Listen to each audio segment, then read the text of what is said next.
You've been blindsided by the worst moment of your life. Your world is collapsing, and everyone's telling you to stay positive while you're drowning in chaos you never asked for.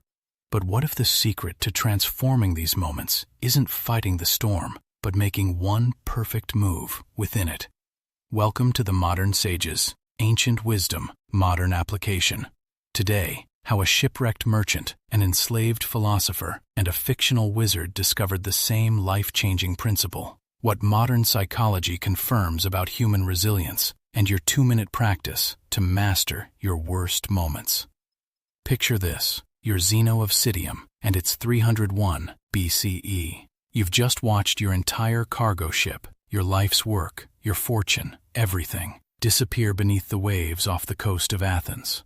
You're standing on the dock with nothing but wet clothes and the crushing weight of total financial ruin. This should be the end of your story. In the ancient world, losing your livelihood meant destitution, slavery, or death. Your family's future? Gone. Your status? Destroyed. Your plans?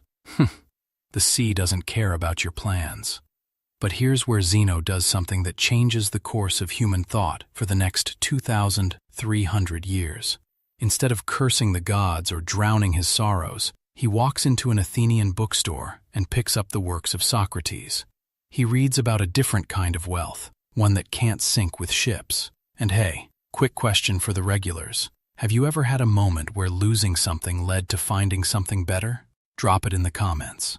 That bookstore moment births Stoicism, the philosophy that will guide Roman emperors, survive the fall of civilizations, and eventually inspire a certain wizard's most famous advice.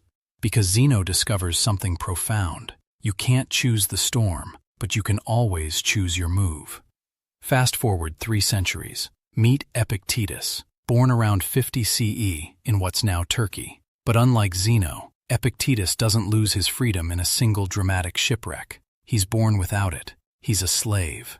Picture being owned by another human being. Your body isn't yours. Your time isn't yours. Your future isn't yours.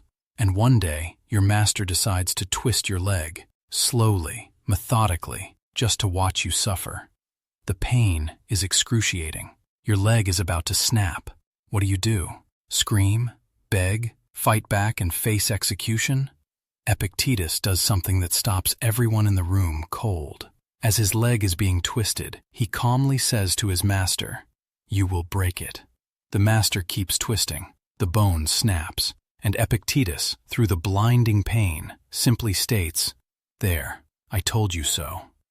That moment, that impossible calm in the face of ultimate powerlessness, reveals the secret Zeno found in his bookstore.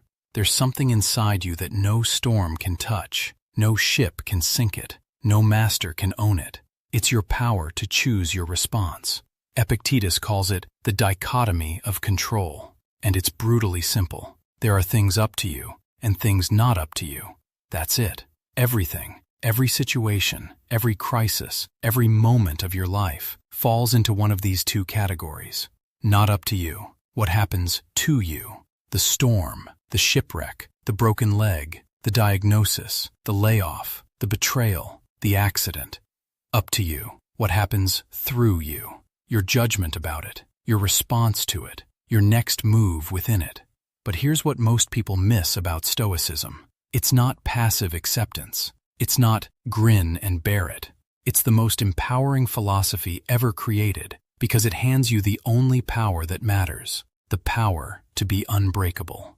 When Seneca gets exiled to Corsica by Emperor Claudius in 41 CE, he doesn't sit on the beach feeling sorry for himself. He writes letters calling his exile training for virtue.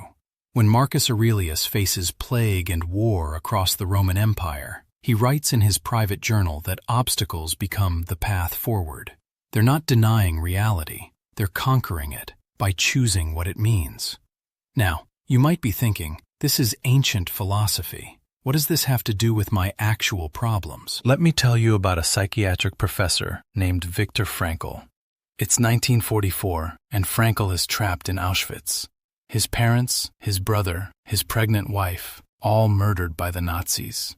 His life's work, a manuscript on psychology, destroyed. He's been stripped of everything that made him human: his name, his profession, his family, his future. Every day, he watches fellow prisoners make a choice. Some give up. They stop washing, stop caring, stop hoping. They die within days. But others, facing identical horrors, somehow find reasons to keep living. Frankl realizes they've discovered what Epictetus knew 1,900 years earlier. In his own words, everything can be taken from a man but one thing, the last of human freedoms, the ability to choose one's attitude in any given set of circumstances. The storm was the Holocaust. The move was choosing meaning within meaninglessness. And that choice, that one unconquerable freedom, kept him alive. But you know who explains this principle most beautifully? A wizard with a gray hat and a staff, sitting in a dark mine, talking to a terrified hobbit. When Frodo wishes the ring had never come to him, that these terrible events had never happened, Gandalf doesn't offer false comfort. He doesn't say, "Everything happens for a reason," or "Look on the bright side." Instead, he says something that would make Epictetus nod in approval. All we have to decide is what to do with the time that is given us. Think about that line. Gandalf isn't saying you get to decide what time you're given. You don't choose your century, your circumstances, your starting point, your storms. But you absolutely get to decide what you do with whatever time lands in your lap.